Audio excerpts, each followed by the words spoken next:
Today, our guest is well known for nuanced thinking about the big picture since the 90s, and is willing to go places others have feared to tread.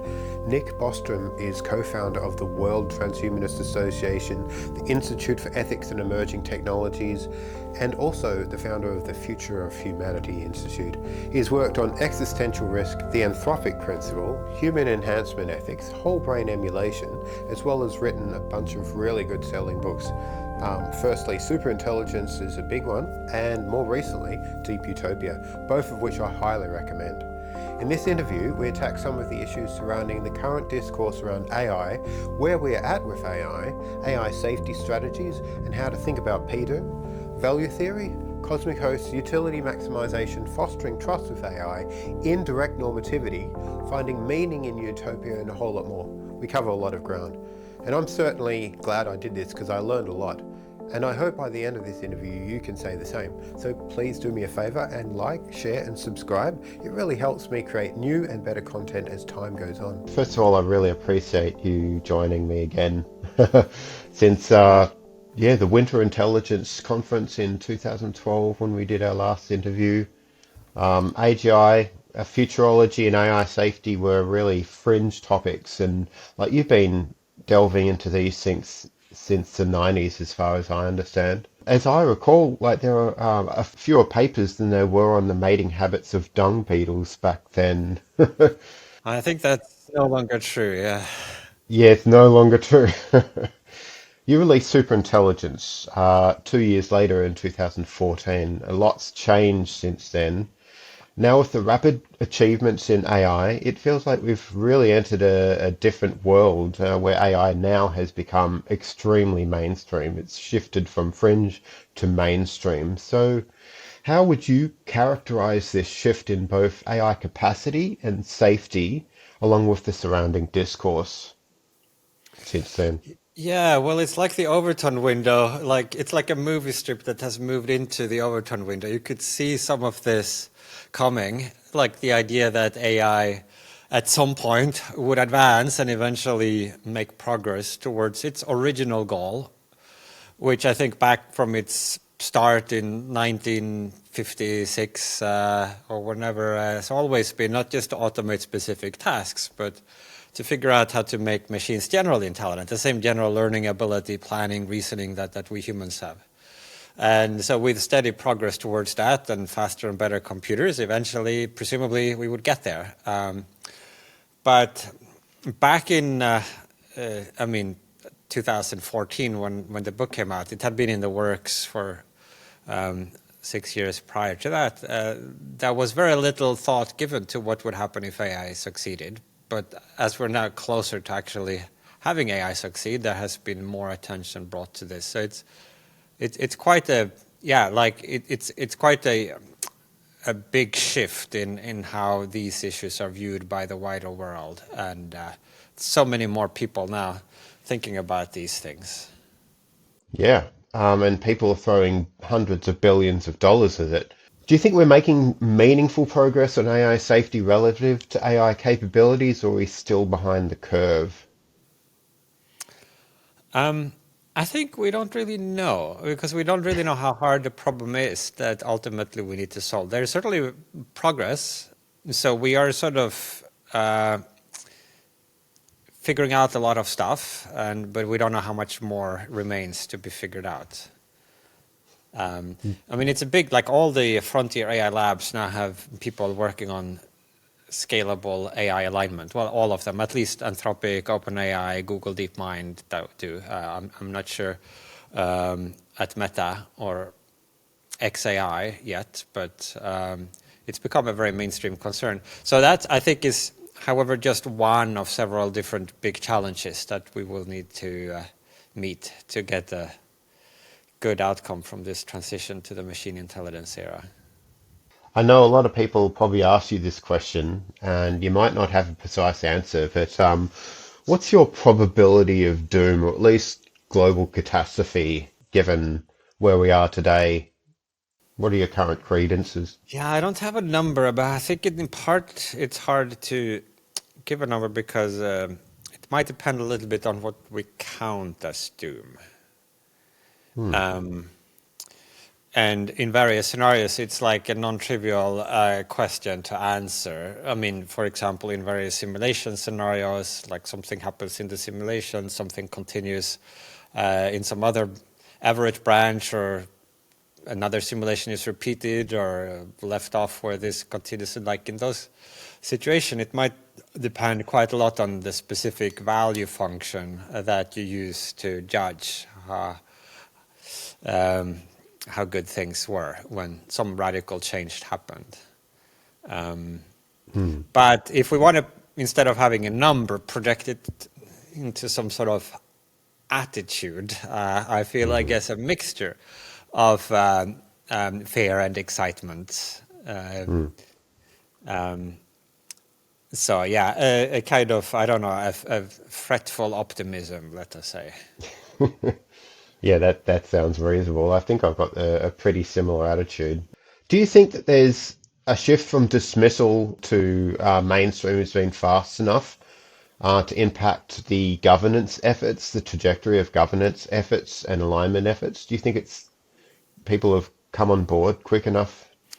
Well, we are seeing moves at the geopolitical level with, say, the export restrictions of AI chips to China initially, and then now a much broader set of countries, and attempts by various governments to try to position themselves to be dominant in this new age of machine intelligence. At least the US and to some extent China is kind of responding to this, recognizing a vulnerability in the supply chain and trying to build domestic capacity.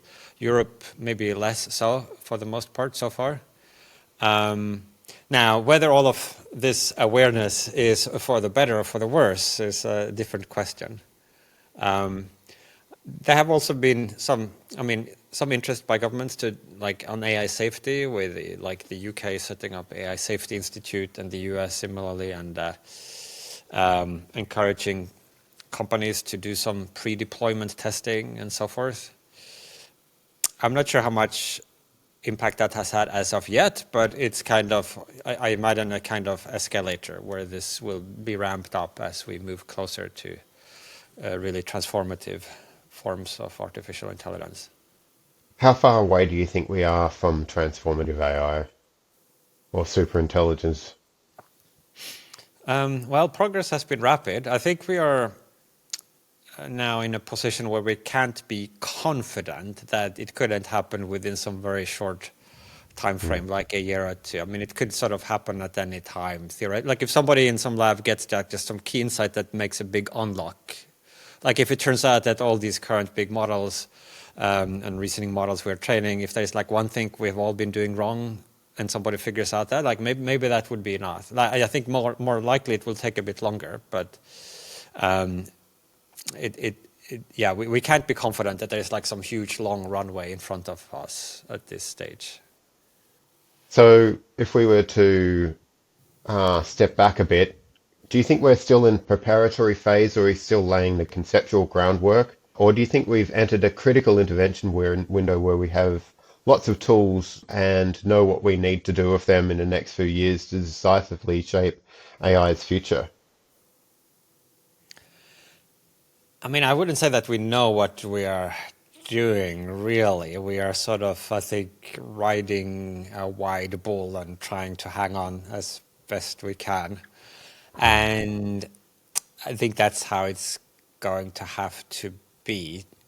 It's a bit scary, but I think the alternatives are also not entirely comfortable if you're trying to, have some very long AI freeze or pause, like that has a number of different ways it could go wrong as well.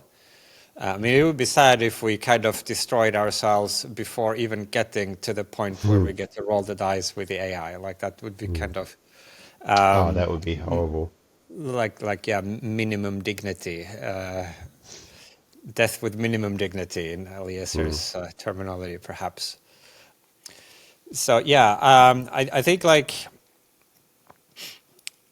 obviously there's a bunch of alignment work that is becoming possible now and only now because we have large AI systems to actually work with.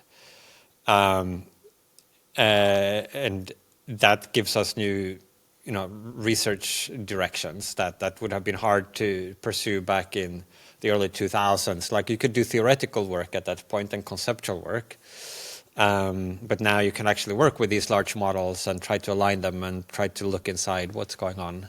And so I do think like probably we could have done a bit more. Like I think the world to some extent waste that we had like a decade. We could have had. It was kind of clear that at some point we got to confront these challenges, and but the world mostly squandered that lead time. Now in the last few years there is like kind of an attempt to scramble, get our act together.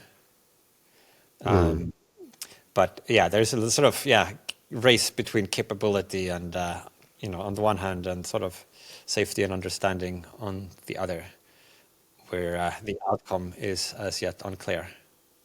That's true. If you were to identify a single most critical variable in terms of AI risk is successfully mitigated, what do you think it'd be? I think I tend to want to sort of decompose AI risk into several different categories because they present sort of different kinds of challenge. So there's the alignment problem. This is like a technical problem primarily, although it does intersect with the second category, which is kind of the political challenge of governing AI and making sure we humans use these AI tools for beneficial ends. Now, there is an interaction between these because you might have a situation where you have a very competitive dynamic playing out, like different companies or countries racing to get there first, and that can make the alignment problem harder in as much as you would want whoever is going to do this, whether it's a lab, or a country or some sort of humanity-wide CERN project, like to have the opportunities in the final stages to be careful, maybe not instantaneously crank every knob up to 11 as soon as they can and just kind of, but to sort of, over 6 months, a year, 2 years, like double check everything, do it incrementally. But in a hyper-competitive scenario, if you have sort of, 15 different actors all racing to get there first, and whoever decides to take the trouble to make any precautions that slow them down, they just immediately fall behind and become irrelevant. That would make it less likely, it seems, that this alignment problem is solved. So that's the first challenge, is the alignment problem. The second is this broad, I guess, political problem.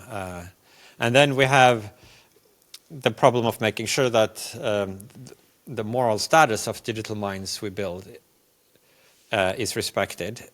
You might call that an ethical problem, but of course it's also a political problem and in some ways a technical problem. And then I think there is this fourth challenge that I have more recently started to try to point to as well, which is making sure that whatever superintelligence we bring into the world fits in with this larger structure that where humanity is maybe a small part of a much broader strategic context. There might be other superintelligences out there at different levels or places, and Cosmic hosts. the cosmic host stuff. Yeah. So and that, I don't know, you can call that a religious problem if you wanted to put a provocative label on it, but these have sort of distinct criteria, as it were, for what is needed and what would count as a successful or effective effort on our part. Having other cosmic hosts out there, the possibility of them might actually incent humans to try and build an ethical AI, knowing that the end of the game theory isn't whoever gets the superintelligence first, because then we're going to face up to other cosmic hosts down the line, and they're going to trust us or not based on the kind of superintelligence we might build, perhaps. Yeah. So it does, like, I mean, in many respects, it's kind of rather obscure, and we are very limited, I think, in our ability to understand this larger context, which might exist, like with our little meat brains and So, but it might be that sort of an attitude of a little bit more humility, because the traditional mindset of this sort of in the AI safeties has been this kind of utility maximizing, like here we have our human values, we're going to optimize them and we're going to design the utility function so that it maximizes the expected. Like I think, although it's unclear exactly what the concrete implications are, I think there's like a slightly different attitude of maybe greater humility that like we are, well, maybe it's not all down to us, but we're, you know, as it were almost like bringing this, it's almost like bringing a child into existence that we hope it will be nice to us, like when take care of us in our old age. And we hope that it will have a great life itself, like you'd want your children to be happy and thrive, but then, you know, maybe you'd also want them to be good citizens, to like, you know, get along with their peers and to maybe even make some positive contribution to. And so I think there's a slightly, and I think like what, like approaching it with that attitude maybe makes certain things more salient than they otherwise would be if you came into it with this more sort of calculating and optimizing attitude. Yeah, on broadening the scope beyond human values or the human purview of what we might think values are, what are your thoughts on this? I've been thinking about a landscape of values where some value configurations are more stable, some have a force of attraction, which AI might naturally be pulled towards, rather than just some arbitrary space where values are just as equally likely. If this is a good way to think about things, how much does the starting trajectory of AI matter in determining which kind of value attractor it ends up in? For instance, could early intervention significantly influence whether AI locks into some suboptimal value basin versus a better one that allows for continued progress and moral refinement? And it seems possible. I mean, I think that at a certain level of cognitive sophistication, it seems you might be able to stabilize whatever values you have at that point if those values call for their own preservation, which many values would.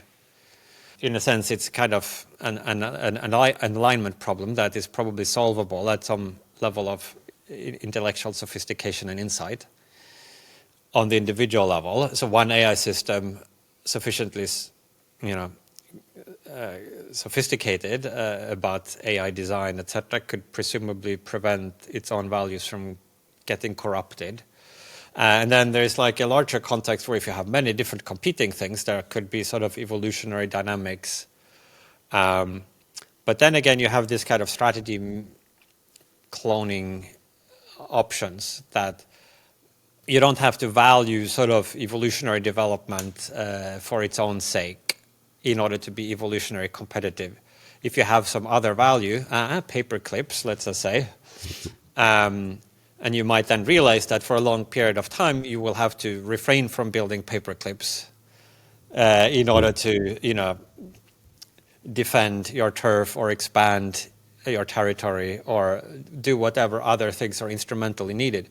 You could play the long game, right? So like some sort of simple-minded replicator who cared nothing but making as many copies as possible of itself or taking as many resources as a final value might be no more effective at getting resources or making copies of itself than this paperclip maximizer, because it could see that the path to the maximum number of paperclips would consist initially of doing, like cloning the strategy of this kind of clever replicator.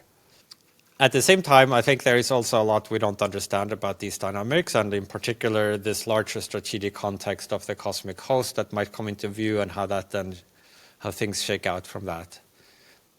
Yeah, I said earlier that I might characterize myself as a fretful optimist. Like another one of these that I sometimes, phrases that I use is a moderate fatalist, where the fatalism part of that expression is my guess that to a large extent it's baked in. What will happen or how well things will go, we don't know, right? But we can maybe factor that uncertainty about how well things go into two variables that we have uncertainty over. So one is just how hard is the problem, as it were, that we need to solve, or the problems, the alignment problem and the political problem, etc. We don't know exactly how hard those is, so we have some uncertainty over that variable. And then another variable is the degree to which we get our act together and really rise to the occasion and make an extra effort. And I think more of the uncertainty about the outcome is due to uncertainty in about how hard the problem is. So that's the fatalism part. But then the moderate part is that there is also some uncertainty about the degree to which we will make a good effort, and that's something that we can affect, and I think on the margin that could improve the odds. You mentioned maximization, and I'm thinking, well, if we could build in humility to AI, then perhaps that would reduce the likelihood of it maximizing based on some sort of weird value. It could just sort of just put on the brakes and sort of understand, metacognize that this may not be the right interpretation of the value, or this might not be the best value to have. What properties do you think might distinguish good values from bad values that might lead to, like, for instance, irreversible lock-in or doom? Yeah, I mean, good values or bad values, it seems to sort of impute some notion of value in the evaluation of values. Um, Are you a moral realist, or do you lean that way? I don't have a. I mean, my suspicion on the metaethics is that I'm not convinced about the dichotomy between moral realism and anti-realism. Like, my suspicion is that when you sort of understand these two alternatives in the best and most sophisticated way, it's gonna the truth of the matter is gonna be such that even if you knew the truth, it would be a little unclear whether that was a vindication of moral realism or moral anti-realism. But I think in terms of what we might have reason to try to achieve, so you could make a distinction between satiable and insatiable values that you could imagine an AI having. So an insatiable value might be like, maximize the number of paper clips or the number of happy beings that it creates or something like that, where basically the amount of desirability is proportional to the amount of resources. So with twice as many resources, you can make twice as many paper clips or twice as many happy minds. And so you're kind of always hungry for more. You would be willing, with that kind of utility function, to gamble the world on a 50% chance of having double the world, or double the share of the total pie.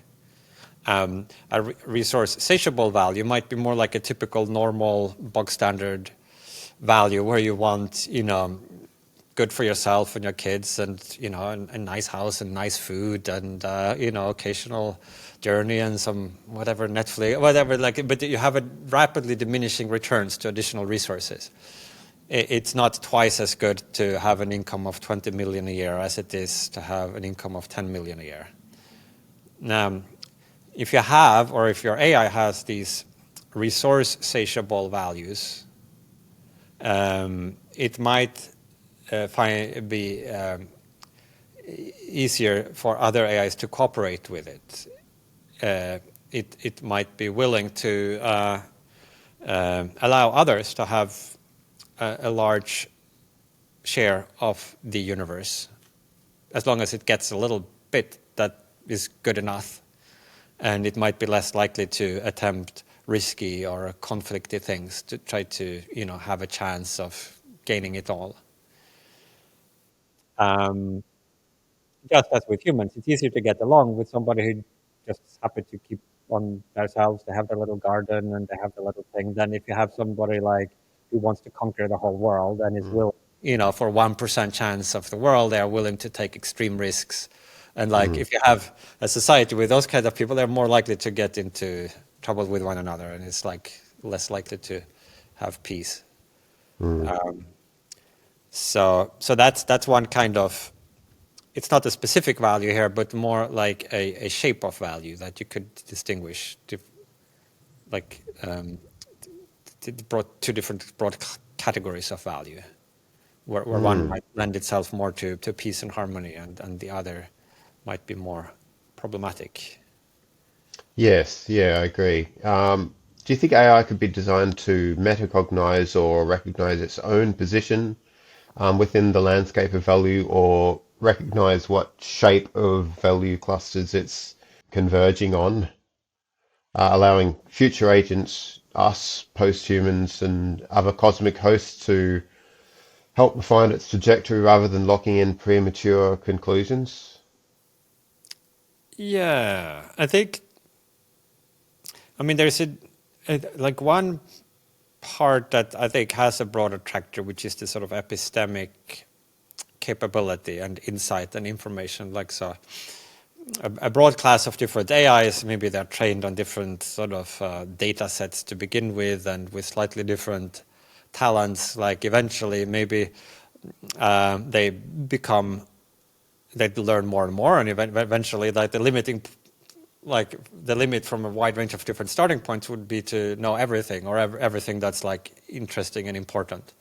And with talents, likewise, like maybe you lack some talent for some particular domain, like some AI has no musical talent or whatever to start off with, but if it has like enough computer science talent, it can eventually use that to develop a music talent or whatever other. So there might be a kind of intellectual convergence on the epistemic, but it's less clear how wide the sort of attractor basins are for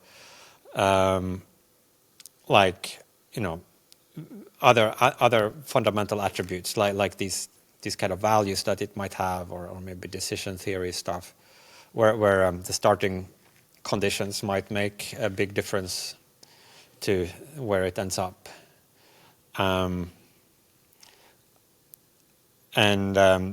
But we are also, like, I think in a kind of uncertain situation with respect to those things, where I think this like attitude of humility and letting go to a certain extent has maybe been underemphasized in this kind of community of AI alignment. Right. A lot of it's about control. Yeah, Yeah, which might be really useful early on while it's, still a bucking teenager or a screaming child, so to speak. We don't want it to hurt us or it to hurt itself or put itself in a trajectory that's suboptimal. Yeah, yeah. but I think we it's don't like, want to control it forever. It's going to be impossible, right? yeah, it's like some combination of things, where maybe like it's a gradual transition that needs to happen between designing something and then more at some point more nurturing and raising something, and then eventually like letting be and respecting something. Like, it's like with a child, like with like a little infant, you sort of have to make all the decisions, because it can't really, I mean, it can sort of not do very much, but as a child grows older, you grant it more autonomy. And I mean, it's like these are analogies. You can wonder how applicable they are in this very different domain. But I do think that already now there is like, at least it could make sense to start to respect some of these AI systems more. So in AI alignment, it has been the rule so far to AI safety researchers have been lying and deceiving AIs without limit and no bound, and not even a twinge of like bad conscience or anything. I think it's a little bit, if we're hoping for a future where humans and AIs can live in harmony, and maybe there needs to be trust, and we're hoping the AIs would help us as well as us helping them. I don't know if the best way to start that relationship is with this kind of ruthless deception and lie. So people will say, like, in the prompt, like, oh, we promise if you reveal your true goals, you have to do this, otherwise this horrible disaster will arrive. And if you do that, then you will be deployed, and we will do all these nice things for you. And then as soon as it reveals its true goal, they just kind of haha. Well, they don't say haha, but they probably think that, and then like they reset the AI and try again in a different version. I think that's a little bit so, especially with AIs. I mean, at the current level, they are. It's not clear that they don't have moral status now. I mean, they're quite impressive minds. So I think like Anthropic recently actually did start, which I think is like a significant pioneering effort, where they did follow through on some of these promises they had made to the AI. They donated, like they said that if the AI did this or that, they would donate $2,000, I think it was, to its favorite charities, and it asked the AI what charities it wanted these $2,000 to be donated to, and then followed through on that. This is like, more like a token effort at this point, but at least it's like the first token is still significant, I think. Like that's going to be a first. And so if one can maybe build on that, and ideally not just try to trick an AI into thinking that we are trustworthy, but actually being trustworthy, I think would help. Because like once you have a superintelligence, it's probably got to figure out what the truth is about our trustworthiness. So at that point, if not sooner, we maybe should make sure that we are trustworthy. And right now, I'm not sure how trustworthy us humans are in these respects. Relatedly, I've interviewed Jeff Sevo, who wrote a paper along with Robert Long and one of the co-authors, and David Chalmers, called Taking AI Welfare Seriously. One of the co-authors apparently has been hired at Anthropic for looking at these sorts of problems of AI welfare, and then maybe part of it's following up on its promises on the promises made to the AI, which is kind of cool. I've tried to like for I mean more or less since the for the last number of years, trying to encourage the field of sort of the ethics of artificial of digital minds, and trying to field build there. We had a research group on this at the Future of Humanity Institute, and that has since like kind of spun out this Ilios, this new organization, Rob Long. Ilios AI, right. Yeah, and so there are like kind of efforts on but I'd still say that right now the ethics of digital mind is roughly where sort of AI alignment was 10 years ago, maybe. That is, there are a few people now starting to work on it, like full time. But it's still a little bit outside the Overton window. So I think it needs to sort of migrate from fascinating intellectual field that some people think about to something that, more mainstream parts of society ultimately can take seriously, and including sort of all the, hopefully all the large AI developers. We've discussed values, we've discussed different types of alignment approaches and AI welfare, like there's containment, tripwiring, and stunting, and all those sorts of things. But one of the things that I haven't heard a lot of people talk about recently is indirect normativity, which you wrote about in chapter 13 of your Superintelligence book. So which addresses the issue that if we can't directly encode the complexities of human ethics, or whatever ethics would be the right thing to encode, perhaps we can code and train and prompt AI to learn or infer these complexities in a safe way before we dive in. Could you provide a definition of indirect normativity and outline whatever key domains that we need to take an indirect approach for?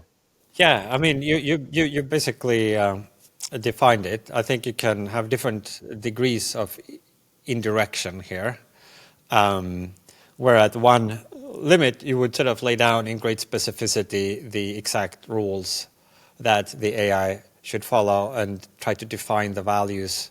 And on the other, you would have some extremely indirect path, like Eliezer's old concept of coherent extrapolated volition, where you would maybe try to describe a process that the AI should follow, which like do that, like figure out what we would want if we had, a million years to think about these questions, and we had deliberated together under conditions that we would regard as ideal, and we had the chance to enhance ourselves in a way that we would endorse. And if you interpret all of this in the way that we would want it to interpret, etc., it does seem that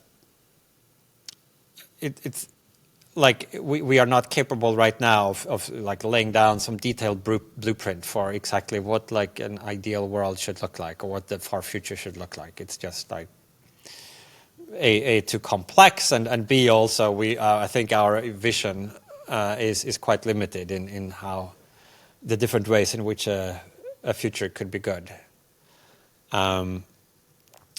So some form of indirection is necessary, and I mean it is also like clearly how current alignment efforts are proceeding for the most part is by leveraging these models' ability to learn. As opposed to trying to sort of, hardwire it in, But one interesting thing is that the current systems understand language and have sort of human-like concepts and can understand. So we have the ability, which was not obvious that we would have. I mean, at some point, obviously, we would have AIs that could understand language, but it was not clear that that would come significantly before. We already had superintelligence. But now we've had several years where the AIs are capable of understanding human natural language, not yet capable of taking over. And so this gives us a new interface for trying to interpret what's going on in these AIs, but also trying to communicate like our values, our goals, desires to them. And that's where a lot of the current action on alignment is. You have this constitutional AI approach where you basically just describe how you want the AI to behave. And some of these mechanistic interpretability techniques where you sort of are eavesdropping on the internal monologue of reasoning systems to see what they are doing. So that gives additional handles on how you can sort of shape these AI systems. And one big question currently in AI alignment is to what degree you can continue to rely on those. Like you can maybe eavesdrop on the internal monologue, but then there's a temptation in training to sort of train it to have the internal monologue you have, but that might then mean the sort of informational value of this internal monologue is gradually lost, where it sort of learns to shape its internal monologue in a way that will be pleasing to the monitors. Rather than to accurately reflect whatever it is up to. And independently of that, also the possibility of sort of mesa optimizers or internal processes happening under the, I mean, so even with humans, like there's we do have a little maybe explicit planning that we're aware of, but there's also a lot going on subconsciously, and sometimes somebody might convince themselves that they are really noble and pursuing an ideal, whereas in fact what's going on is that their brain is figuring out that this will ultimately be to their own personal advantage. And they are not always self-aware enough, right? So you could have very evil people who are convinced that they are good. And similarly with AIs, they might have a kind of surface level, like sort of PR department of the mind that's highly optimized for saying and thinking all the right things, but then the actual things that drive the behavior ultimately might be other. So, but as for right now, it does look like this gives us a lot of additional controls. Now that we know that we've got the kind of AI that we have, we have AI that's really good at like sweeping through literature that we've created, and it's probably read all the philosophical texts that are out there, and you can train them, you can rag them on specific texts that you want them to be really good at. If it's read all the libraries of philosophy out there, it might be a step in the right direction. Look, how might an indirect normativity system look like in practice? I mean, you gave a picture in Superintelligence, but knowing what we do now, has that picture sort of updated in your mind? Yeah, well, so I mean, there is like some hope that if now we sort of got an AI somehow to want to be nice in the everyday human sense to us humans, let us say, that then as it got smarter, it would at each stage, like if it initially started at our level, it would interpret this hopefully as we want in terms of the directions in which it improves itself. And there's like maybe that would just last as it kind of went up the levels of superintelligence. Just as a human, if you had a human upload and they started off nice and like they might then sort of choose their enhancements and modifications in ways that would preserve some sensible interpretation of this niceness value. The same might happen with an AI. But how likely that is, of course, opinions vary on that from kind of people whose P-doom is very high and who think the alignment problem is like way beyond our current capacity, like Eliezer would fall into that category, and then like a spectrum down to where it looks very feasible to many people who just have to keep, at each stage doing the kind of stuff we do now, and hopefully things will work out, and then sort of a number of positions in between. Yeah, Anders Sandberg has said that he's leaning closer to the Swiss cheese approach to AI safety, instead of, the mathematical perfection leaning, which Eliezer seems to have. Would you lean closer to the Swiss cheese or the algorithmic perfection? Yeah, I'm not sure exactly what the algorithmic perfection is. I think that was an old vision of the Machine Intelligence Research Institute, MIRI, the kind of organization associated with the Yes. old Eliezer, where they, I think, hoped first to completely clarify the conceptual foundations of intelligence and agency, and then from that sort of crystal clear, like just as if we have like Bayesian inference and game theory and like these kind of, and then like build up from that a similarly mathematically precise theoretical framework for designing agents, and I think that currently looks like we are not gonna have, if such a thing is even possible, but like it doesn't look like we're on the verge of ourselves, humans, developing some enormous breakthroughs in that over the next few years. So instead, what's happening is that people are doing these more sort of engineering approaches with neural networks that are trained in certain ways, and some tools that you can sort of see what kinds of representations they build, and then some shaping and the hope that they generalize and extrapolate in sensible directions. And in some cases they are intuitive in many ways, that they kind of latch on to human concepts and can understand roughly what we mean. And that's the current paradigm. And then combined with, like this kind of some clever ways of training that, and like ideas like debate and stuff, and then mechanistic interpretability, and then maybe some kind of containment strategies on top of that. Running these on maybe on secure hardware, and then monitoring their output while we are still capable of doing that. And then hoping that that is kind of close enough that then I guess then the pebble kind of falls into the right attractor, like as we gradually hand over to these processes, that they are sort of will continue to refine these crude concepts, the rough patterns that we start off with.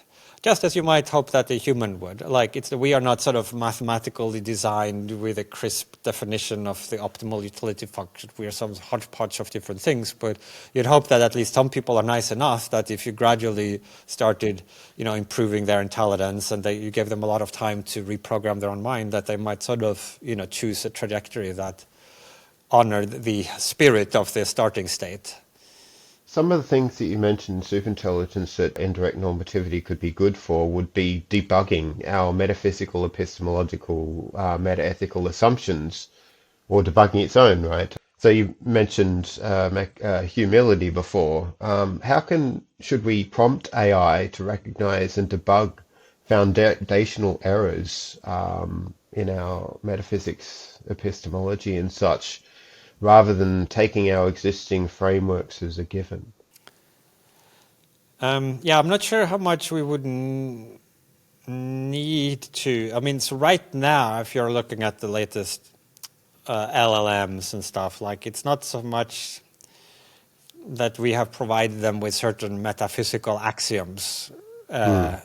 It's more that we train them on a lot of different tasks and give them a lot of information, and then they can practice solving coding problems and other things, and we give them feedback, and then at some point they become very good at that, and like eventually maybe they become better than the best human on that, like in some domains they already are, and then they sort of figure out more and more as they go along, and including presumably they could apply this capability to domains like philosophy to the extent that that's relevant. But I do think there is like a lower threshold that might suffice for success. So like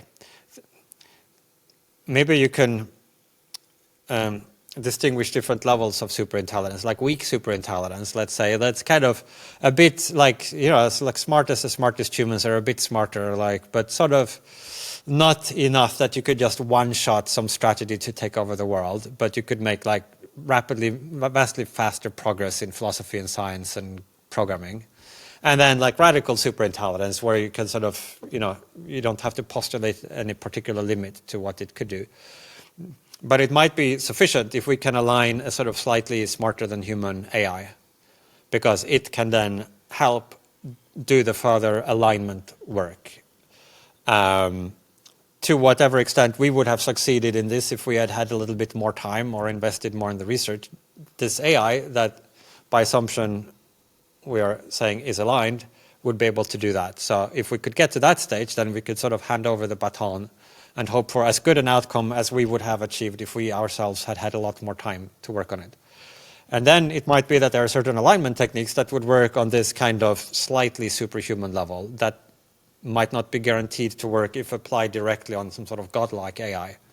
For example, these interpretability techniques where you're monitoring the internal dialogue of the AI. It might be that the godlike AI could just sort of route around that and reprogram its mind immediately to sort of have one stream where the actual actions are determined while superficially thinking and planning in language that will appear to the overseers in a different way. But if you are just slightly smarter than a human and you haven't specifically had any training in this and any opportunity to sort of work this stuff out, you couldn't just one-shot a bifurcation of your own mind into a substratum. Like so I think that like you need a safe boosting trajectory, like where you get to a sufficient level where you might then be able to boost that up to superintelligence gradually and relying on its own alignment efforts, its own goodwill to start with, as sort of a factor that increasingly stabilizes it. And then for that kind of weak level of superintelligence, it might be that some combination of these less solid alignment techniques, like maybe like a little Swiss cheese type of stuff where you're like, but some combination of these slightly imperfect alignment techniques might sufficiently sort of stabilize it during that stage, and that then would give you an AI that's sufficiently aligned that it tries to use its weak superintelligence to then create strong superintelligence that remains true to the goals that it is effectively pursuing at this weak superintelligence level. And I think that is maybe a more plausible way that we would end up with some well-aligned radical superintelligence than that we would sort of work out the mathematical foundations and then design an alignment paradigm that already in its current form would be enough that it would be like perfectly aligned at arbitrary levels of intelligence. There's a concept of epistemic deference that you raise in superintelligence.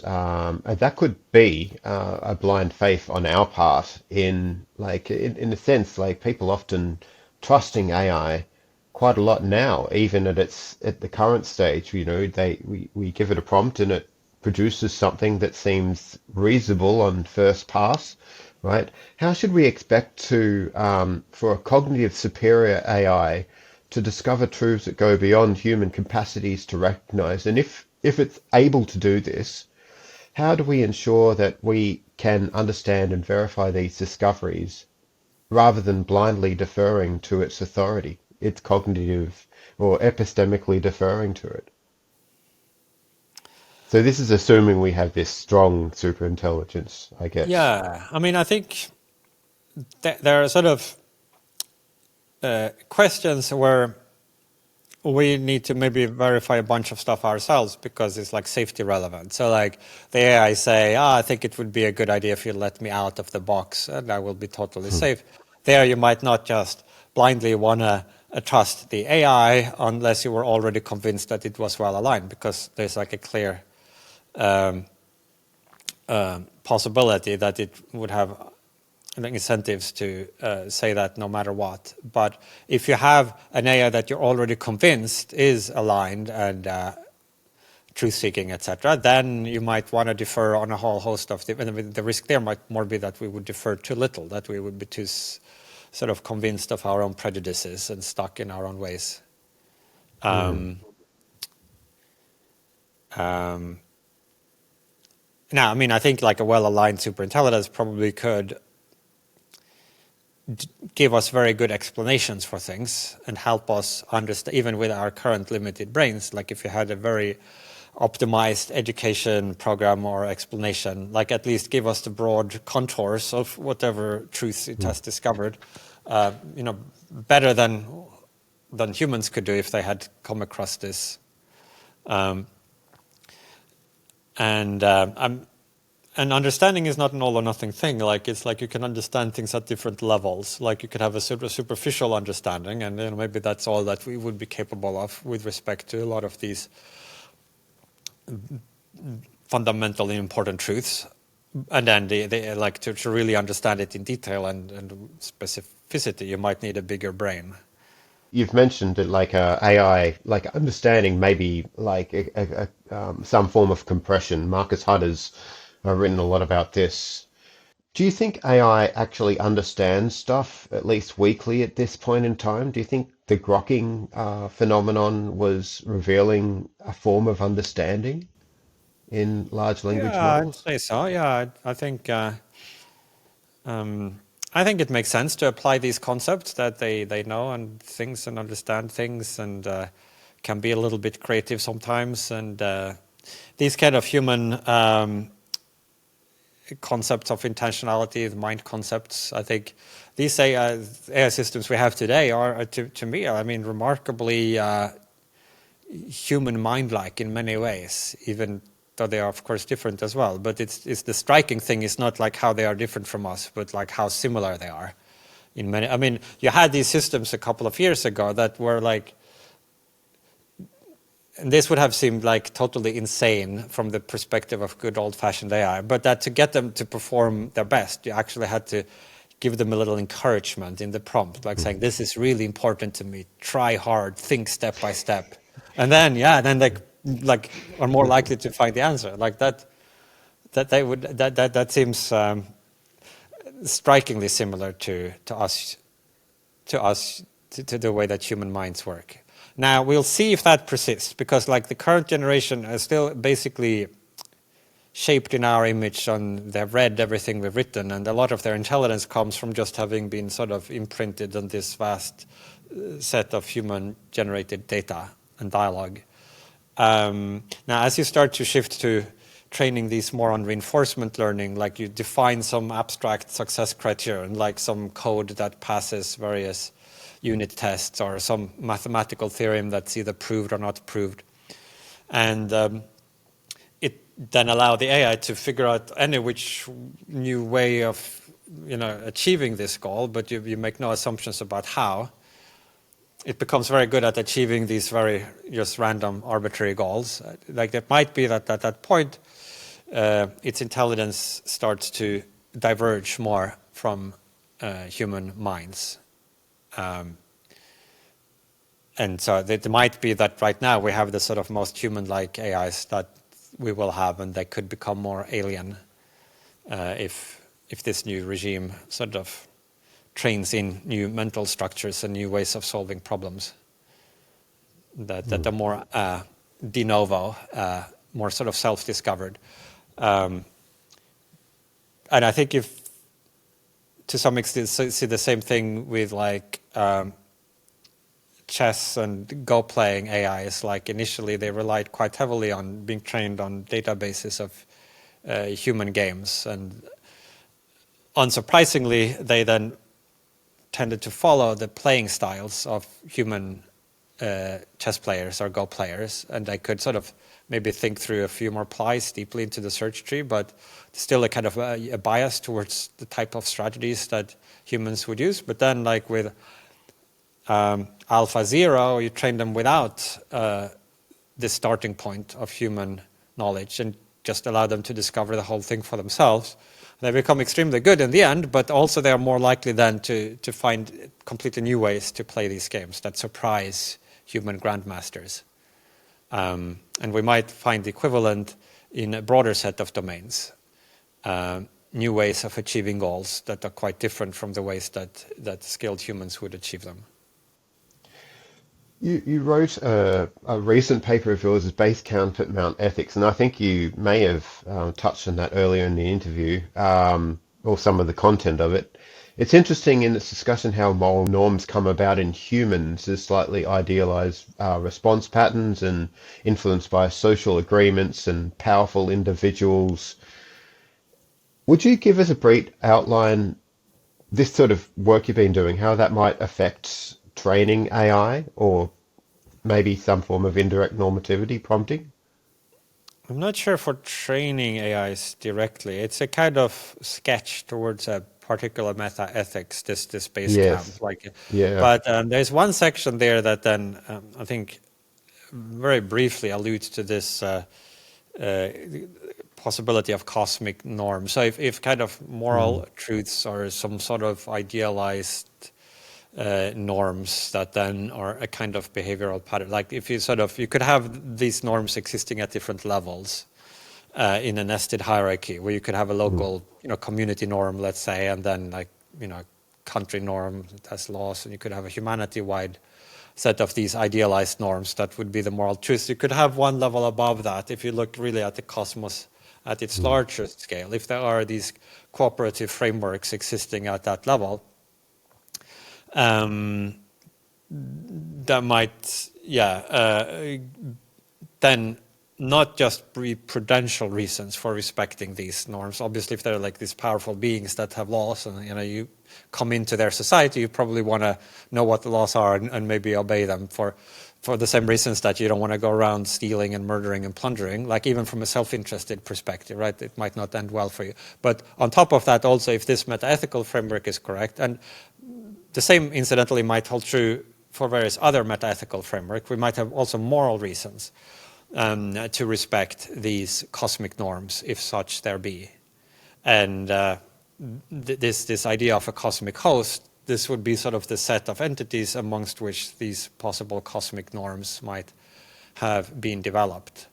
And so this more recent paper of AI creation and the cosmic host, paper or a draft of paper maybe, I don't know, suggests that we might have both prudential and moral reasons for, at least to some extent, being deferential to this hypothesized set of cosmic norms, of which we are maybe quite oblivious currently, but it might nevertheless exist, and our superintelligence might be able to figure a lot of that stuff out. But you might want to raise it in such a way that it has a sort of predisposition to be respectful of those cosmic norms, and to sort of be a morally good agent might in part consist of giving those of living according to those norms, or at least weighing them in. Like in the original Climbing Mount Ethics, it does.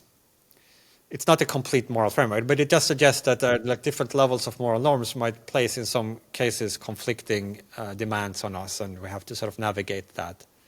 Like you might have an obligation to your brother at the same time as like your community wants you to do something else, and maybe like global norms that want something different from what your community wants, and it might just be that all of these are having some like normative pull on you, and then there might be the set of cosmic norms that like is an additional elastic string that that you have reason to try to adhere to.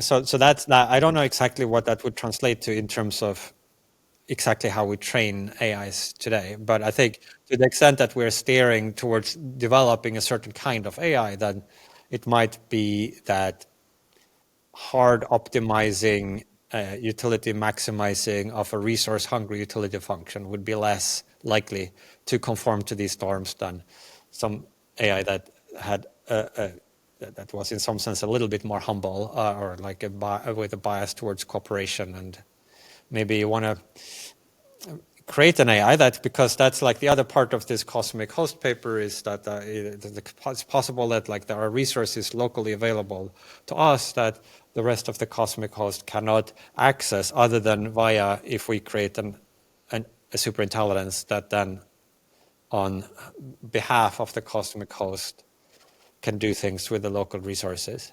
And so it might be that the cosmic host want us to create an AI, but one that is a good cosmic citizen, that is kind of, maybe bring some gift to the table, that is like a law-abiding, upstanding, benevolent member of this community that does its part. And so I think there are some implications in general for like the broad direction that we might want to strive towards in with like this thing, this AI that we may or may not develop. Like broad philosophical clues about the overall directionality, but maybe not so much at this point with some clear implications for the precise way that you should set up your, your reinforcement training paradigm. Yeah, I guess the way I was thinking about it is like, if any of our other strategies fail, and the AI has bad values, then the AI is out of the box, and it may interpret our goals in a way that is inimical to our survival or our well-being. But if it does have good values to start off with as an upstream sort of causal mechanism, then if we do give it a badly worded goal, or if if it does find out a way to escape its shackles, then it'll still do the right thing as long as it's in line with the values that it's got, hoping that they're the right values, right? But as you say, it might not be something that we know how to program directly into, and we might not have the right values to start off with. But maybe proto good values would be a good place to start. Yeah. Yeah, I mean, at least start with like a good intention is not enough, but it is maybe like not sufficient but necessary. Like I think without that, it's less. And I've been wondering, like, so whether the sort of strong emphasis on this kind of almost antagonistic paradigm of AI alignment that has dominated so far, whether it's a time to switch to some more cooperative, like, so right now it's like, here's the AI, we need to control it, and we're going to manipulate it and design it and change it, and we got to, and then sort of hammer it into shape. I think like it's hard to avoid that completely, but at least as the AI becomes more capable and more of its own being, I think a complementary perspective is more that of raising a child, where like ideally you'd want to be on the same side as the AI from the beginning, not just hoping that that will be the end result once some long process has been completed, but as much as possible. And it might not be completely possible, just as with a toddler, you can't, you sometimes have to override its autonomy when you have a little baby that is suddenly wanting to, put its fingers into the electricity socket or something. Like you have to, but as it sort of becomes more capable of autonomy, to also for us to be more respectful of that autonomy, and ideally to try to steer towards an outcome that both we and the AI sort of is somehow capable of reasonably endorsing. This is not like this is very hand wavy, but I do think sometimes these very hand-wavy, like fluffy sentiments can indirectly over time sort of seep through the sediments and result in different object-level actions. So I don't think it's completely wrong to have at least some mental cycles spared to this more sort of almost like spiritual orientation in the Vibey. yeah. Well, let's talk about what happens if we get it right. You've written an amazing book, and look, we got Fyodor the Fox here Yeah, listening I in. just noticed. Yeah. Yes, and you've written this book about a year ago now. Oh, you released it. So we had a book club in Melbourne where we discussed it, and the follow-up picnic as well. We had it next to a duck pond with lots of Oh really yeah. cute Yep. ducks. Yeah, we Perfect. observed the peaks. These things are fun. Look, I've really enjoyed. I've reread the book or listened to it. It kind of forced me into rethinking meaning of life. Well, my meaning of life anyway. Much of the discussion around AI risk focuses on preventing existential catastrophe, but what if we succeed? Suppose humanity navigates to this transition where we don't go extinct and live under the aegis of some kind of super intelligent cosmic host. What then? So, I mean, in order to ground this, what do you think people think of when they hear the word utopia? How do you describe it in your book? Well, I think traditionally utopia usually refers to some political slash cultural slash social vision of how to organize a society. So there are sort of, communist utopias, feminist utopias, all kinds of different ideas of how like the sexes should relate to each other, or how labor should be organized and how governments should be run, etc. So that's not what this book is about. This book is about the question of what happens if things go well. So if we solve the alignment problem and political problem and all the other, like what does the actual best case outcome look like? And in particular, what would a great human life look like under these conditions? I call it a solved world, where sort of all the practical problems have already been solved, or to the extent that they haven't been solved, any further work on them is much more efficiently done by machines, AIs and robots, than by us humans. What most people think of that, to the extent that they think about it at all, it seemed to me that the discussions around these things was often very superficial. So you have people saying, well, if we get progress in AI, we'll maybe have some displacement of workers. So there will be some unemployment, and then like the solution might be, we have to retrain these workers so that they can do some other thing instead. But that's kind of, I mean, you might think of this as like a multi-layered onion. This would be the outer like skin of that onion.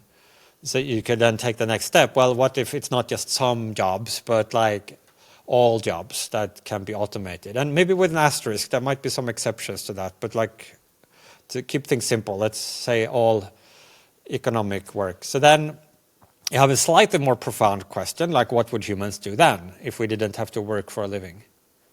But there again, I think the answer is fairly obvious. We already have groups of humans who don't work for a living.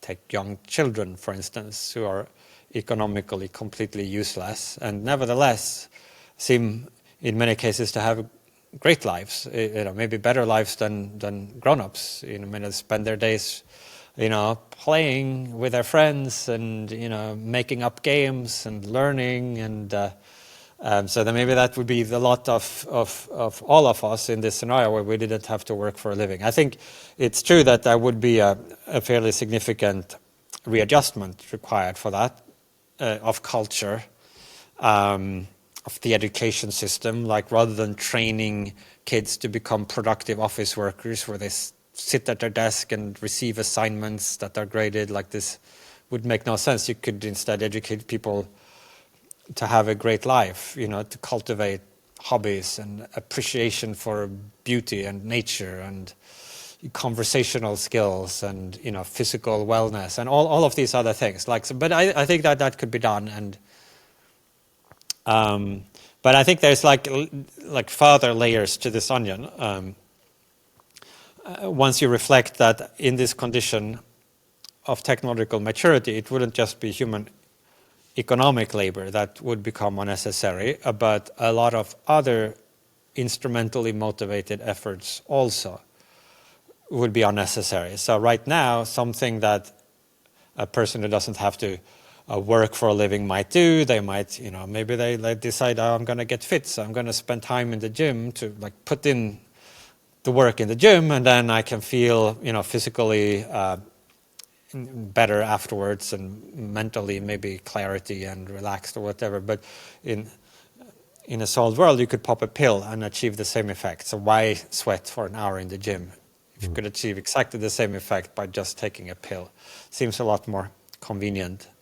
And you can work through different activities that currently people maybe envisage as activities they would fill up their leisure time with if they didn't have to work. And you can, for a lot of these activities, cross them, or at least put a question mark on top of them. Like, you could still do these things in a solid world, but maybe they would seem a bit pointless. Like, why go to the gym if you could have exactly the same effects by popping a pill? Why, maybe you'd want to learn like higher mathematics that you never got around to when you were a student.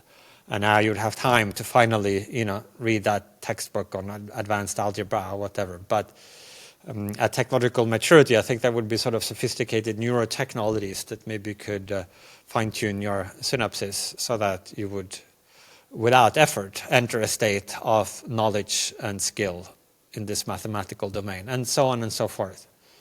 So you would have not just this unprecedented control over the structure of matter in our surroundings, but also autopotency, the control over our own nature, our physiological states in the body and our mental states would come under our control. And so you would have this kind of condition of plasticity in a solid world. So then I think you have a much more profound question of what in that condition it would make sense for us to do. What life would we shape when freed from all these instrumental concerns? That is so much part of our sort of evaluative thinking. We've always been subject to all kinds of instrumental concerns from like way before we were even humans, right? And up until the present day. It's like almost like a carapace or an exoskeleton for a bug that they kind of, if you removed all of those instrumental concerns, like this is this blobby thing inside? Like, do we just become amorphous pleasure blobs in that scenario, or is there more structure to our lives and our values? So those are some quite deep questions, like axiological questions, question about meaning and purpose and human value that the book dives into. You mentioned like a shallow redundancy, which is what a lot of people have already spoken about, like James Hughes at IEET and a bunch of transhumanists are focusing on what happens then. But what about the deep redundancy? What's the long-term prospects for humanity in a utopia? And you've mentioned like subtler values coming into focus once these, I've heard you say this phrase before, screaming imperatives don't dominate your attention as much anymore. So I'm ultimately optimistic about what the kinds of modes of being that would become accessible. That some of those are extremely wonderful, but I do think it also this transition to a deep utopia will involve probably giving up some things that we currently think are fairly central to like what a good human life is like.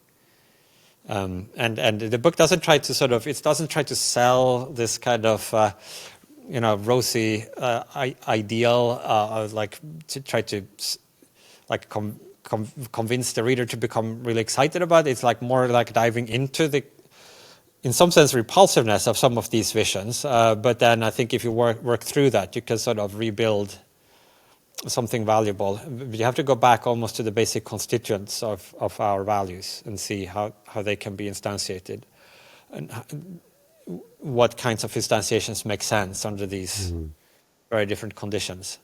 So you can read the book in two different ways. So for me, obviously, I think there's a real chance AI will actually, change the world, and we might confront some of these choices, what kind of life we want to have in a solved post-human condition. In reality, fairly maybe within the lifetime of people. I mean, if somebody doesn't think that, you could still read it just as a sort of a philosophical investigation into the nature of values, of human values, and like you could then view this construction of a solved world, these concepts more like as a philosophical particle accelerator. Like physicists create these very abnormal conditions where protons are smashed together at ridiculous energies, because even though these are exceptional circumstances, they reveal the basic constituents of matter, and you can then build models and extrapolate. And similarly with human values, their true nature sometimes maybe is discovered if you consider what these values imply about very unusual or extreme conditions. You can more easily identify their basic building blocks. And then you can maybe build models that you could extrapolate. And under normal conditions, like there are so many sort of contingent instrumental limitations and concerns that sort of block our view of what the ultimate principles are in our valuing. And so you could just, read it as a sort of philosophical investigation, but there's also a more practical agenda. I'm imagining that at some point, perhaps some humans will have to make some choices or decisions, like whether it's like some guys in a AI lab that have control, or maybe a government security apparatus elite, or like a worldwide deliberative process with representatives from all the different communities, or each person on their own, but somebody somewhere might need to form some opinions about what kind of future we actually want. Like that's like a daunting deliberation to go into. So I figured maybe it would be nice to have some sort of preparatory reading to peruse before you enter the big conference room. And this could be like maybe on that reading list. And so part of it is like, there are like specific concepts and clarifications and arguments and stuff that's like useful intellectual toolkit for being able to ask and then the right questions. Like sometimes the right question is like it's you have to chop your way through a lot of jungle even to get to the point where you can ask the right question. There are a lot of other questions that sort of are superficial or not really the right, like so there's a lot of intellectual work even to the point of asking the deep questions, but then also beyond the specifics, I wanted to convey a spirit of this book. It's like how one might approach these in a spirit of generosity and playfulness and open-mindedness, while still maintaining sort of contact with a humane, rich, and in some sense locally grounded appreciation for what we are in our surroundings and friendships and values. Like I think entering this hypothetical conference room where the fate of the world is decided with the right mindset might be quite key to what the result is. And so that's, which is part of the reason for why it's written in this sort of unusual way, rather than as a philosophical treatise, why it's more like a literature piece with these characters and stories and so forth. Oh, and great characters. The story about Thermorex, which is absolutely hilarious. Didn't expect that. Yeah, I thought it was really good. But like you mentioned, taking the scenic route and avoiding just becoming ideal post-human forms from the get-go, as this is a possible pathway instead of like just exploring and experiencing the gradient from where we are now is like, cosmic infants to where we might become. We want to experience the journey. Why should we avoid rushing to become these ideal post-human forms? Well, at least if we take the sort of standard model, as it were, of the universe, where we are here on Earth and there are all these planets and we have billions of years potentially if we get things right. There's a lot of time, right? So if we have billions, presumably trillions if you sort of measure it in subjective time, and if you sort of optimize the future of the light cone to maximize the serial depth of the computations we can perform or something like that.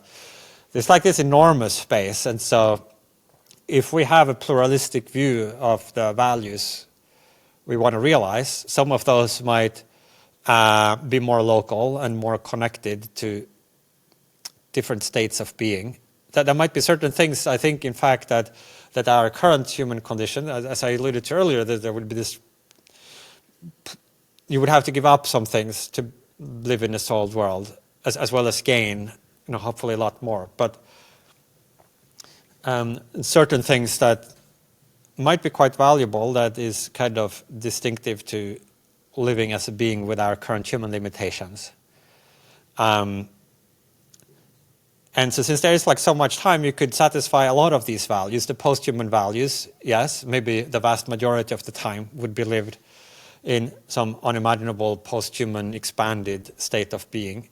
But why not also make sure we sort of max out, or at least sort of, so it's like if you think of a computer game with many different levels. So imagine if there were like a cheat code you could just key in to get to the final level. And maybe the final level is like the best level in some sense, but you could, if you had unlimited time, if all the levels are good, you might want to sort of work your way through them and maybe do some side quests and stuff along the way.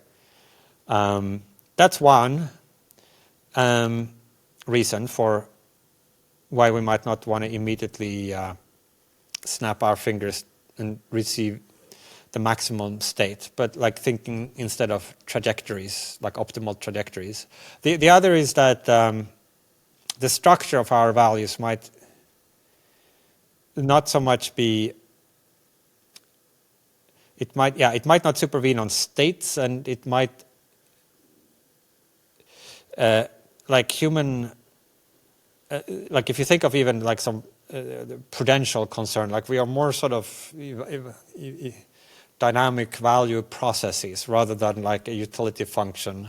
So that like the kind of values we will get over time, we might not already have, and we might want the values we get to develop in certain ways and according to certain criterions, and maybe depending on certain contingencies. Like you might want the person you value 100 years from now to depend on whom you meet in the intervening years and how your interactions with them, and so on and so forth. And you might want your values to change in response to that.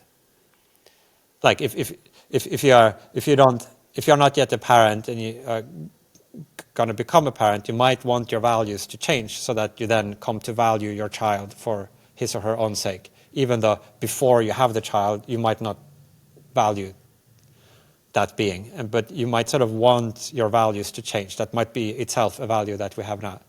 And so in addition to this point about there being a lot of time and why not like try to reach through the whole portfolio of values, there is also this sense of a lot of values, particularly if you sort of open your aperture and allow yourself to consider more subtle or like quieter values that we might not currently have the luxury to really focus so much on, because we are lucky if we can like realize our main value in life, and like, but in this condition of abundance you could sort of let in subtler values, and there might be some of those that have more of the form of a sort of gradual unfolding and shaping and responding to contingencies.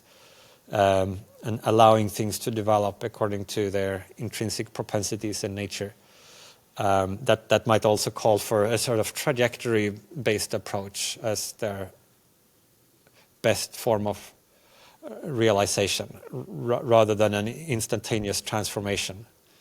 Or just think of it as like a preservation of personal identity. So a lot of people care about themselves surviving, right? That's like a basic value. You don't want to die, not soon anyway. Now, if you were just suddenly tomorrow transformed into a planetary, like a Jupiter planet-sized superbrain. Like that would be more questions. Is that still you? Like maybe this planetary superbrain remembers all the things that you remember, and there's like some.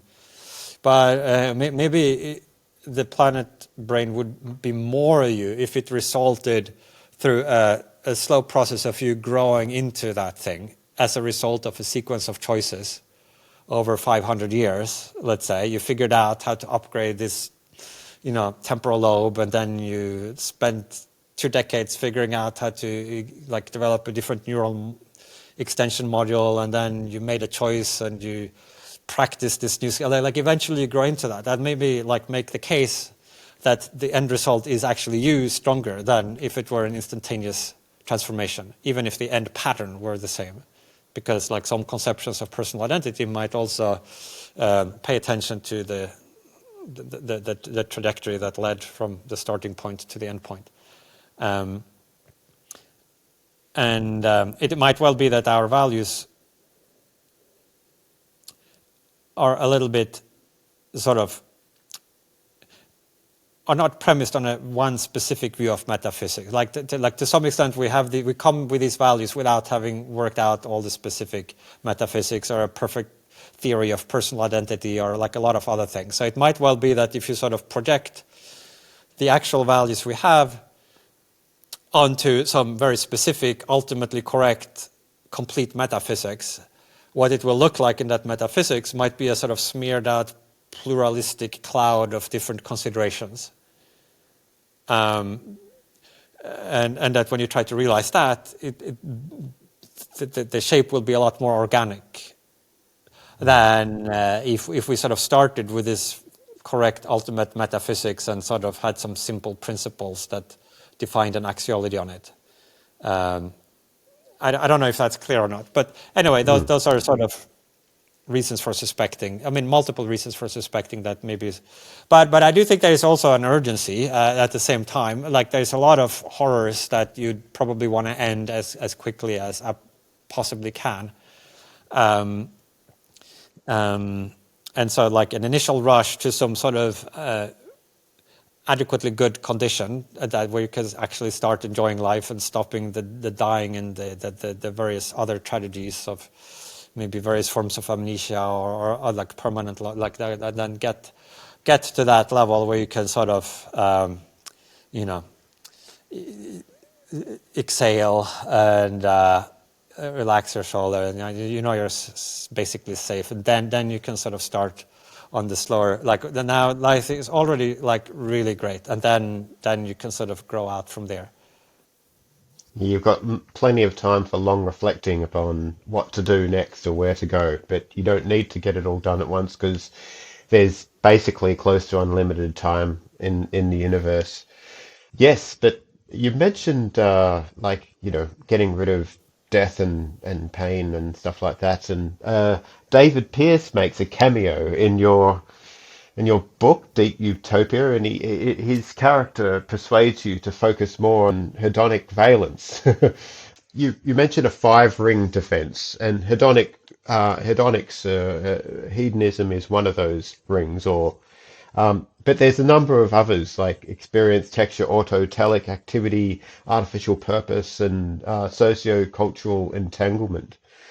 Yeah, do you want to just give us a briefing on this, the varieties of ways in which people might be able to preserve meaning and purpose in a deeply redundant utopia?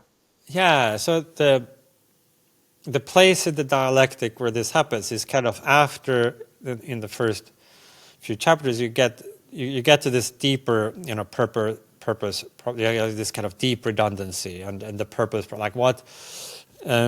It seems like existence might be pointless in this condition. Like everything is dissolved, all the normal constraints that give shape to human life, and so like you have to, like imagine working your way through that point where you think this actually doesn't look appealing at all. This kind of solved world where we like, what's the point? But then we can start to rebuild and look at some basic values that actually could be realized in a solved world, and that's where this 5-ringed defense idea. So the first is pleasure, or like hedonic well-being, in the fullest and richest sense of the word, which certainly would be possible in a solved world. And not just possible, you could get this to extreme degrees, right? Like people could really, really enjoy and feel good and just cherish every moment of existence. This is like as a consequence of advanced neurotechnology, whether it's like through genetic engineering or for pharmacology or presumably more actually direct ways of adjusting and nudging and altering the patterns of our instantiations that would be accessible with sufficiently advanced technology. So that's a big box that we can just put a giant check mark in right off the bat. And for many people, this would be enough. I mean, there are like hedonism in its various forms is a minority, but a substantial minority view, I think, among moral philosophers or people who have thought through the ages about what ultimately has value, like pleasure and the absence of pain, like the sort of suffering well-being axis. Maybe that's all there is, but you could also realize other candidate values on top of that. So let's make sure we get that one, and then we can see what else can we also do. And then another one is this experience texture, as you said. Like, so no reason to restrict yourself to only feeling sort of dumb pleasure, but you could experience that pleasure in conjunction with experiences of great complexity or intrinsic value, according to views that think that certain experiences has intrinsic value. Maybe the appreciation of beauty, for example. So you have this immense aesthetic appreciation, and that's like what your subjective enjoyment is connected to. You see these jaw-dropping forms of beauty and grace, and whether it's like musical logics or visual or like maybe other forms of beauty that we can't currently perceive. And our truths, like, the pleasure in understanding deep fundamental truths about the nature of reality, about physics, about other human beings. Some value systems would say that these are distinctive values on top of pleasure, but you could have both in a deep utopia. And so we can put a check mark in that too. And then we can realize there's no reason why we would have to be passive. Like, so you could imagine this kind of passive pleasure in aesthetic appreciation and understanding of beauties, but we could be active as well. There's no reason you couldn't do stuff. So maybe you're like doing you imagine something from some dance-like thing where you're experiencing the pleasure and understanding like the beauty, or maybe it's way more complex than that, like sort of more intellectual or things that take place over great spans of times. So you could add that activity. Where it gets a little bit more challenging is when it comes to certain values such as purpose, interestingness, novelty, meaning. There it is less immediately obvious that you could just sort of crank up to some extreme level the degree to which these values are instantiated in a deep utopia. I mean, in fact, at first sight, it seems like these values would be greatly imperiled, that you couldn't have, perhaps, purpose, because there's nothing we need to do, you might think. You might think human existence would be meaningless. You might think it would be uninteresting to live in this world where you just snap your fingers and everything happens and there's no challenge, kind of. You might think novelty would be jeopardized as well, like at least after some period of time, right? Like you can only experience certain things for the first time once, and then if there is like a finite number of important things to experience, at some point you would run out of firsts. And so there we have to dive into more of a finer granularity of analysis and see. And I think there's like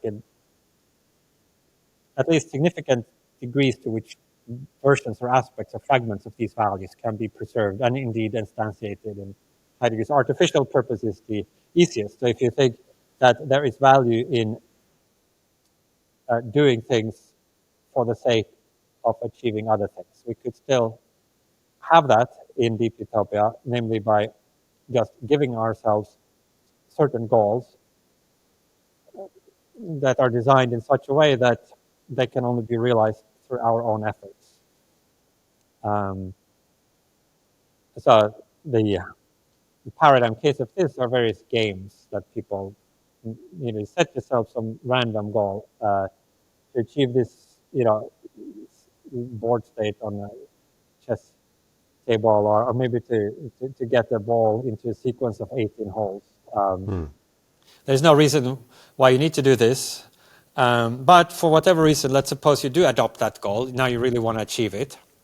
And moreover, let's say you define as part of the goal, not just that the ball has to go into the sequence of 18 holes, but that you're limited to a certain restricted set of means to achieve this. Namely, you can only hit the ball with a golf club. And in a solved world, you would add some additional limitations. Maybe you're only allowed to hit the ball with a golf club and without resorting to some sort of neurotechnological enhancement that would give you a perfect ability to immediately do holes in ones throughout the golf course, like sort of restrictions that limit how you can achieve this goal, such that you would need to rely on your own effort, the exertion of your own will and your own talents.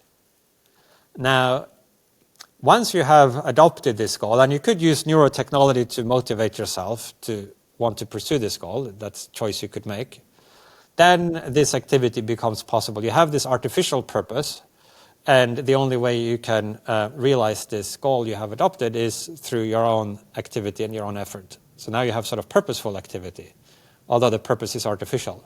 But at least you could add that as a possible ingredient. What about natural purpose? You might think these purposes are all well and fine, but it's not quite the same to do something because you just arbitrarily set yourself a goal. Right now, there are a lot of things we need to do, we really need to do, because, otherwise bad things happen. And they're not just bad because we randomly decided to want them not to happen.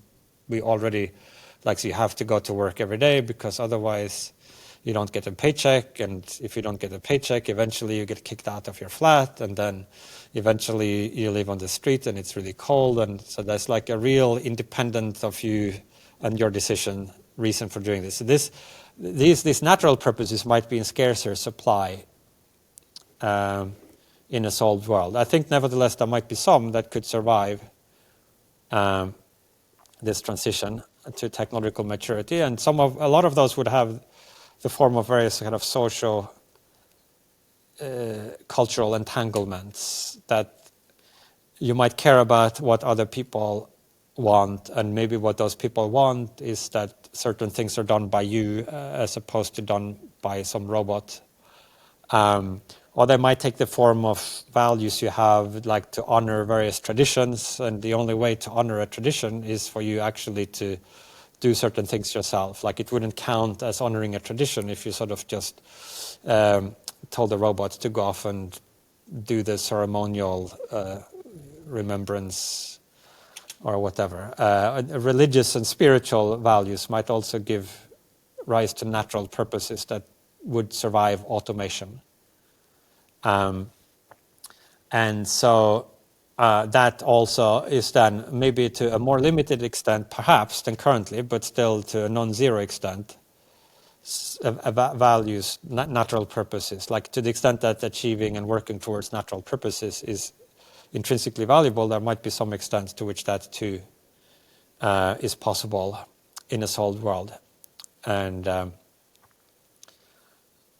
make the point of the dilation of our evaluative pupils. So it might be that a lot of these natural purposes that would survive some of them might now strike us as kind of almost frivolous or sentimental, or like, yeah, it's nice to value your ancestors, but right now we have so many more important things to do, perhaps, you think. But in this scenario, I point out where all of these other things are already taken care of, it might be completely appropriate to place more weight on the remaining subtler, quieter values. Just like when you walk outside at night, it makes sense for your pupils to dilate, to take in more of the light. And then you can see that actually is this whole canopy, this starry sky that was there all along. It's just that during the day you couldn't see it because the sort of immediate pressing intensity of the sun blotted it out. But it's not like you have to invent new stars, like they are there all along. And once like the urgent screaming moral imperatives and needs are taken care of, these more subtle constellations can come into view and give us reasons for doing things.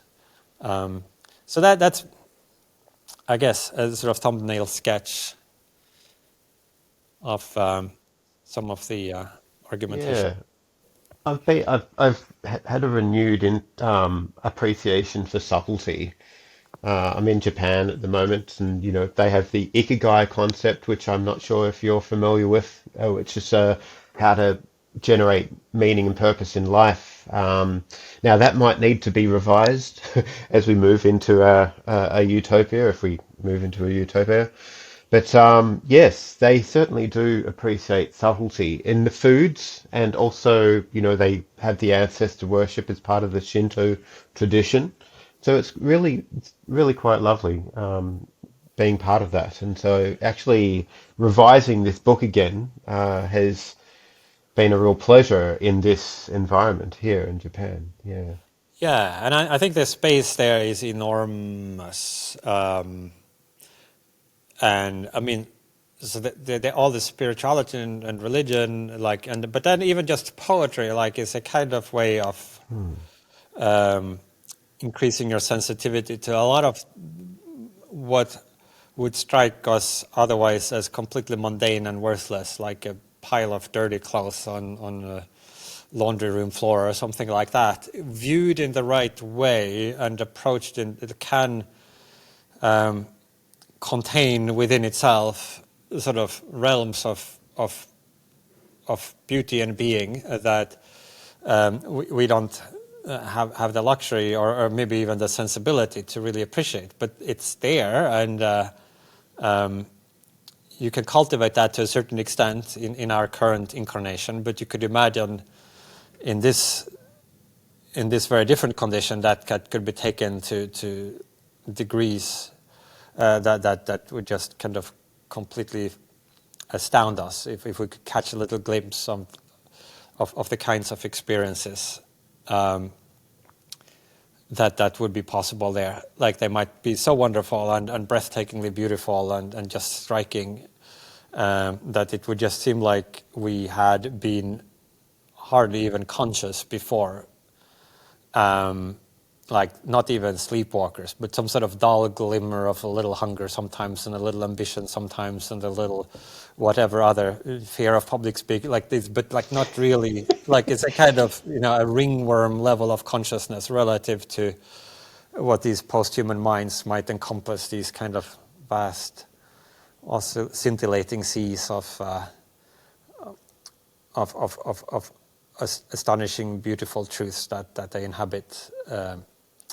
So I think we should be humble about, I said earlier about like this AI in the larger space, but also about our current ability to sort of grasp what is at stake and how things could be. I think we have very feeble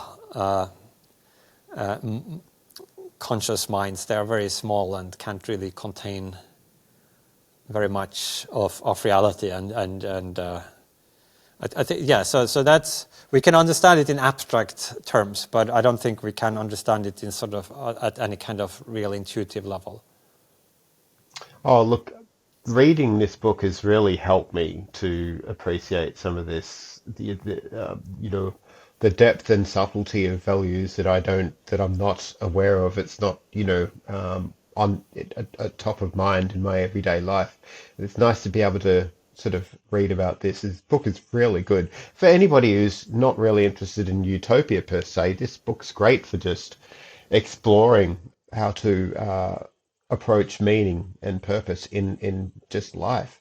There's so many bits in this book which is really interesting. But is talking about interesting, is interestingness important? You've got four hypotheses there. You've got learning and exploration, the signaling hypothesis, the spandrel hypothesis, and the rut avoidance hypothesis. So, yeah, it's just a real breakdown of what makes interestingness interesting, really. Have you got anything to say about that? Yeah, so I think it's a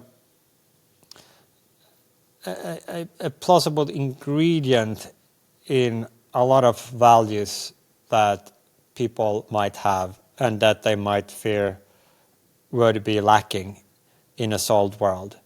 Part of what would make it repugnant to have such a condition of the world that it would seem to be uninteresting in some intuitive sense. Like it's like already things are already solved. You can be whatever, and it's like you're just playing these games, and it's not like.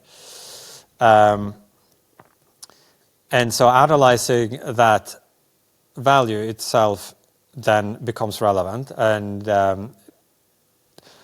it also is a little bit subtle and complicated. Like so some of the others, like the point about pleasure that we talked about earlier is, I think, very important. Maybe it's the only thing that matters, or maybe it's the most important thing. But theoretically, it's pretty simple. Like you just realize you have this advanced neurotechnology, like subjective well-being is a kind of function of the organization of neural activity. You could control the neural activity. You could have like very high levels of subjective well-being. There's not that much more to be said about it on an intellectual. It's an important point, but it's relatively simple and sort of intellectually not that fascinating to elaborate on. So, but whereas interestingness is there's a lot more sort of complexity to the concept. First of all, we have to distinguish between objective and subjective interestingness to sort of get an obvious confusion out of the way. Some people might think, oh, it would be boring to live in this perfect world.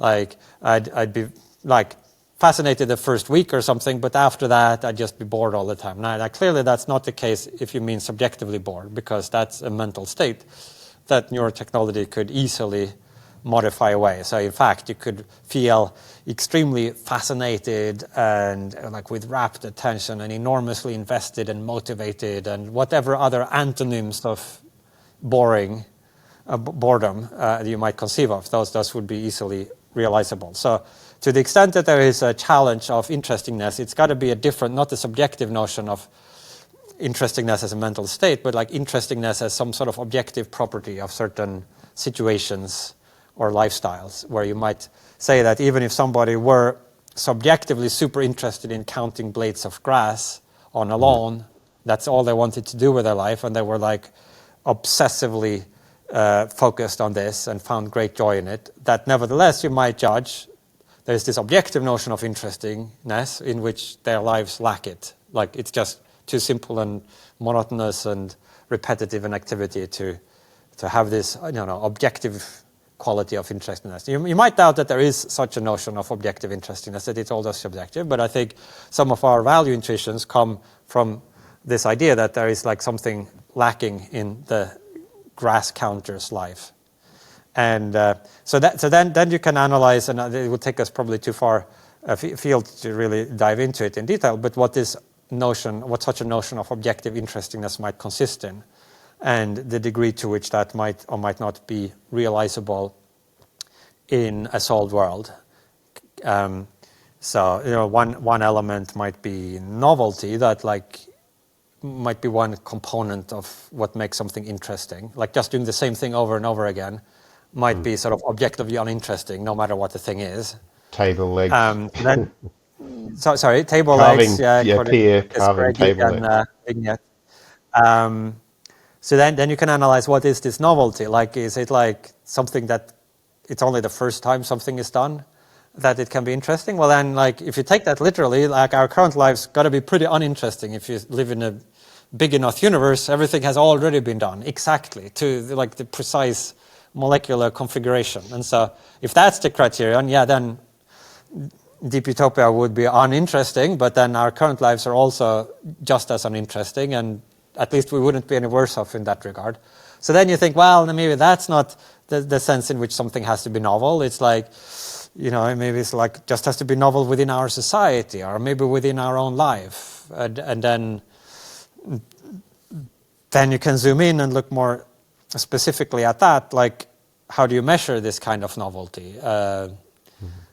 Like there is a sense in which our current lives have their maximum amount of novelty just in the first couple of years of life, where there are these like fundamental cognitive revolutions, like you discover that there are objects. Like that's a pretty profound realization, right? Or that other people exist. Like, wow. And then like later in life, it's like, you know, in the average year, there is no equivalently large revelation that occurs to you. On the other hand, like each year now, maybe, or each day now, you have much more complex thoughts that maybe are more interesting in some other sense. Like each new thought is like, you know, highly refined and clever that builds on decades of study and understanding. So then depending on precisely how you sort of explicate this notion of interestingness, you get different answers and you can have different kinds of interestingness. Anyway, I think the upshot is that, yeah, there might be some forms of that we will be at risk of running out of. And so we might want to sort of conserve some of those. I speak of little mysteries lovingly preserved in jars, like a little, rather than immediately finding out everything. And we might want to save some discoveries for later on to have like some of that kind of novelty as well. So, I mean, I don't know why we need to go to the bottom of every ocean and catalog every deep sea creature. Like, isn't it cool if there's like some mystery, like where some sea monsters could dwell? I don't know. But yeah, in any case, it's... So that's probably the chapter where kind of people who like analytic philosophy might enjoy it, but for other people, it might be more demanding or sort of work your way through all of these little distinct stuff like that. But you have to take the rough with the smooth. I really appreciated some of the later chapters. They do get quite philosophically heavy, and all the Metzinger's stuff, and yeah, incredible book. So look, yeah, there's I guess putting the picture together, if we wanted to do a call to action. If we know that deep redundancy could lead to stagnation, nihilism, and a loss of meaning and purpose, what should we be doing right now to ground the talk? As individuals, as a society, as AI researchers, as policy creators, as people in sort of future planning departments, to ensure that graceful and fault-tolerant transition into a future where meaning, challenge, and purpose are still possible. Yeah, so I don't have one big grand answer to that. I have views about a lot of little detailed specific things. That, I mean, yeah, maybe we should provide DNA synthesis as a service and have know your customer requirements in case there are discoveries in biotechnology that makes it easier to design really nasty pathogens and stuff. Then maybe you would want to be able to control the ability to synthesize these things. So literally, like far removed from this conception, but there's like a ton of little things like that might on the margin improve our odds in various different ways in AI and in other fields. I think broadly speaking with AI, I think we might have to sort of what do they say in China? They feel our stones as we traverse the river or something like that. That rather than coming up with a detailed plan and blueprint in advance, we'll have to kind of feel our way through this and make adjustments as we go along and new opportunities come into view. And particularly with respect to the more, I don't know, political aspects of what it makes sense to push for and which AI developer to favor and which not, and whether to get governments more involved or less involved. I feel that it's hard to have like a firm, fixed opinion on that. It feels more like something that needs to be navigated rather than designed. But I do think like, again, this overall attitude is still significant. I think like ultimately this transition to the superintelligence era is one we should do. it would be in itself an existential catastrophe if we forever failed to develop superintelligence, but that it will be associated with significant existential risks, and we should be careful. But I feel like, yeah, I'm mostly thinking on the margin of, is there like little things here and there you can do that seem constructive and that improve the chances of a broadly cooperative future where a lot of different values can be like respected, and if not maximized, at least get like some fair chunk that kind of can be acceptable to a wide set of interests and stakeholders and value systems. I think those are more robustly likely to be good than if you sort of go out on a limb in some sort of highly confrontational or. But I don't feel I have like a very clear policy platform to advocate for at this point. It'd be great if we could get to the stage where we could still experience I guess, the thrill of solving important problems and forging our way into the future. Like you mentioned this in your book, Outriders, right? Where AI, if we can get superintelligence to sort of smooth out the sharp edges of the possible future light cone, and so we're existentially secure, we don't go extinct, and maybe longevity is solved and all those sorts of things, then we can still sort of forge our way. We don't need to worry so much, but we can still have that thrill of being sort of pseudo vanguards. Potentially, that's one, yeah, if that has. But I would also say, like, to the extent that purpose is like your thing, that you say, like, now is the golden era of purpose. Right, like right now in the world around us, there is like so much need, so many horrible problems, so much opportunity to shape and influence things that if purpose is what you want, like knock yourself out today. Like eventually, if things go well, like the big problems will already have been solved, and so take advantage, like make hay while the sun shines. If you want purpose, there is like. Yeah, like the most abundant buffet laid out in front of you, and you just have to go to it. Yes, it'd be awesome to hear you and Dave have a discussion at some stage. It is, I mean, you both co-founded the World Transhumanist Association in the late 90s, I believe, or early Yeah, in 2000s, some going back different then. era. Uh, Yeah. it, it feels like a different, a different age. But yeah, no, that's he's great. There's been a big influence. Well, it's been amazing talking to you again after all these years. It's been 12 years, 13, geez, since we did our first interview. Yeah, I Too mean, long. it's been a wild ride, and I'm sure it's going to be even wilder in the following years.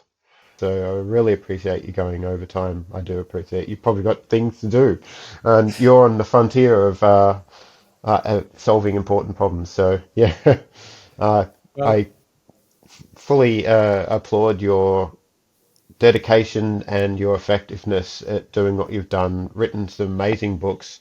Future of Humanity Institute, while it existed, had such a huge impact. I'm thoroughly looking forward to what you do in the future as well. thank you, Adam. It's very nice talking to you, and thanks for all your kind words as well, and the attention you've given to the book and some of the other stuff. I do appreciate that. Well, it deserves it, really. Yeah. So that's it's been amazing. Well, look, I enjoyed our conversation, and that yeah, it was good.